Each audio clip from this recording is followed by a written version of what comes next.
Good morning students. Now open your English textbook, page number 43. So today's you will write down your date and class works. So now today we are going to start about activity 5. Let's continue the story. Young David and Goliath part 2. तो हम अभी आज पढ़ेंगे young David and Goliath की part 2 story. Okay, continue with the story. David reach that where the battle was going on. जहाँ पे battle चल रही थी, मतलब वॉर, युद्ध चल रहा था, वहाँ पे डेविड पहुँच गया. Okay. All the king's soldiers were afraid because his Philistine giant called Goliath was standing in front of their camp and roaring in a loud voice like an angry lion.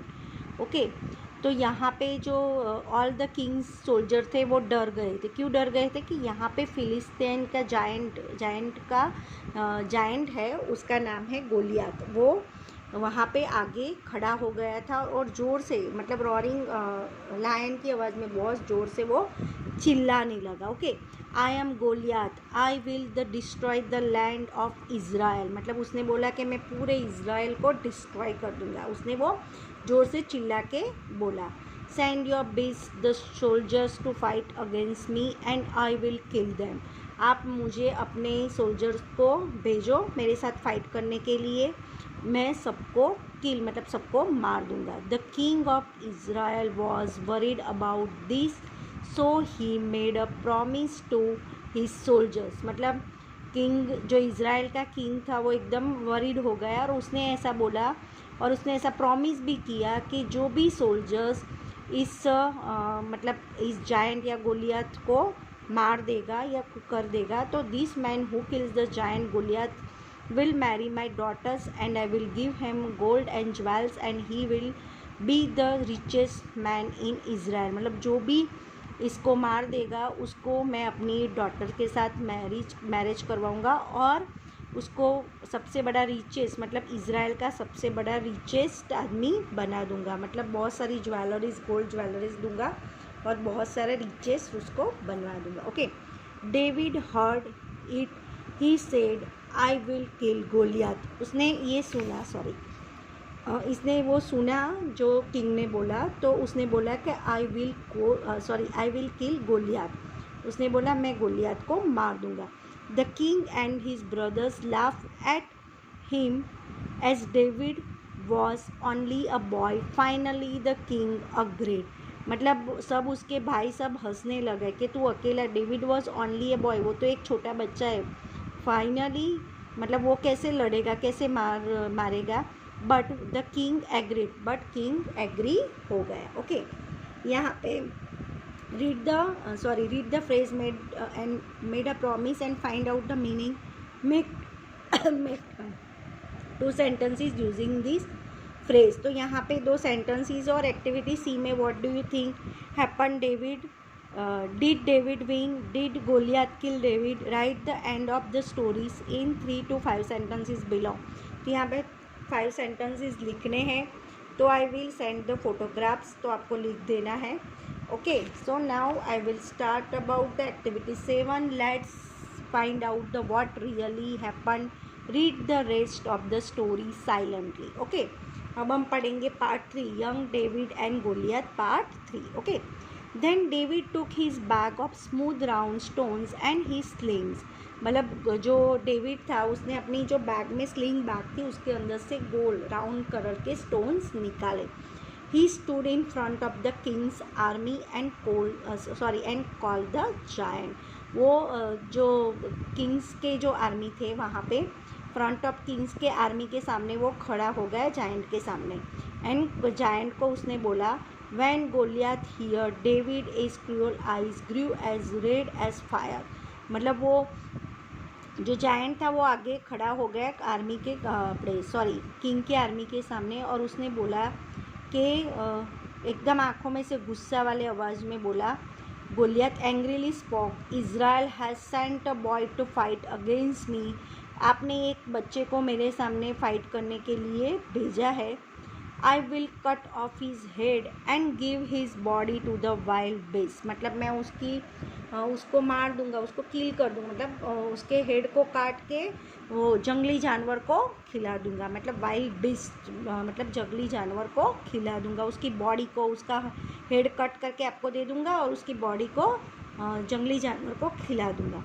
David was not afraid, but David डरा नहीं, है ना।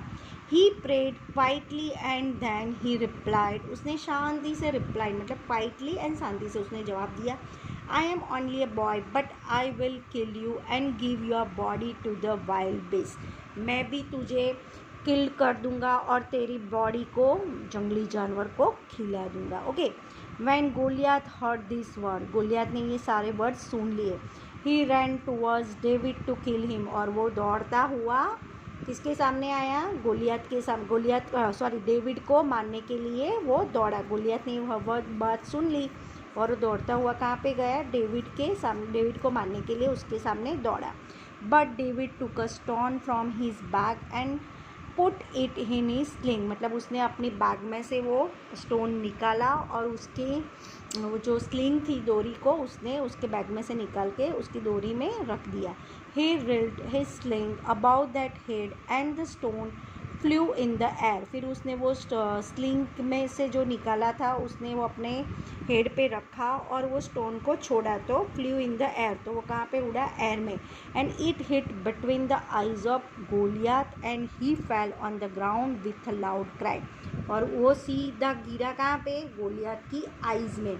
जैसे ही गिरा वो नीचे गिर पड़ा, fell on the ground with a loud cried, और जोर जोर से रोने लगा, मतलब जोर से रोने लगा। David ran and took the giant sword and cut off his head with it, मतलब डेविड वहाँ पे पहुँचा और उसने उसका हेड काटा और उसको मतलब राजा के हाथ में उसको दे दिया। David brought a giant's head and put it the king's feet, उसके किंग के पैर में रख दिया। King was pleasured because David save Israel, मतलब किंग बहुत प्लेजर मतलब खुश हुआ और उसने ऐसा लगा कि उसने इज़राइल को बचा दिया। David married the princess and become the king of Israel, फिर डेविड किससे मैरिज किया, प्रिंसेस से उसकी शादी हो गई, मैरिज की, और वो इज़राइल का किंग बन गया, है ना।